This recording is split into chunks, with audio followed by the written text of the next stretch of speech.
In a stunning development, one of the 5 men arrested in connection with a foiled terrorist plot targeting Israel's embassy in London has been revealed to be an asylum seeker, living in a taxpayer-funded house in Rochdale. The 40-year-old Iranian national, who was arrested on May 3, was filmed being dragged from his home by armed special forces in a dramatic counter-terrorism operation. This arrest is part of a broader investigation into what authorities believe was an Iranian-backed attempt to launch a terror attack in the heart of London. And while the UK government is hailing the operation as a success, with Home Secretary Yvette Cooper noting that the attack was stopped with hours to spare, the details of how the suspects were able to infiltrate the country are raising serious questions. The Iranian foreign minister has vehemently denied any ties to the plot, but security experts and intelligence agencies are sounding alarm bells over growing Iranian involvement in terror activities within the UK.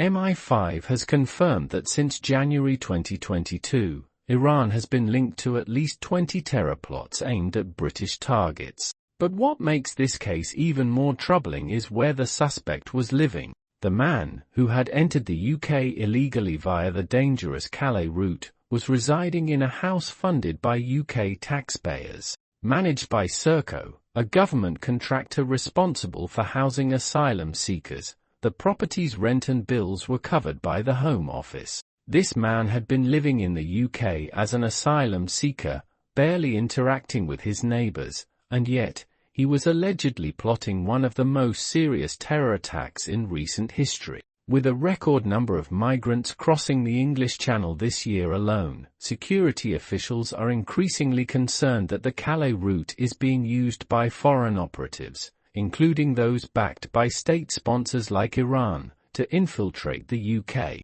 But that's not all. Neighbours have shared chilling accounts of the man's behaviour during his time in Rochdale. He was described as a quiet individual who kept to himself, only speaking the bare minimum to those around him. Now, the house where he once lived will no longer be used to house asylum seekers, as Serco has reportedly taken steps to prevent further risks. This raises the question, how many more potential threats are hiding in plain sight within communities across the UK? Join us as we break down the latest in this shocking story. Stay tuned for expert insights and a deeper analysis of the growing dangers posed by illegal migration routes.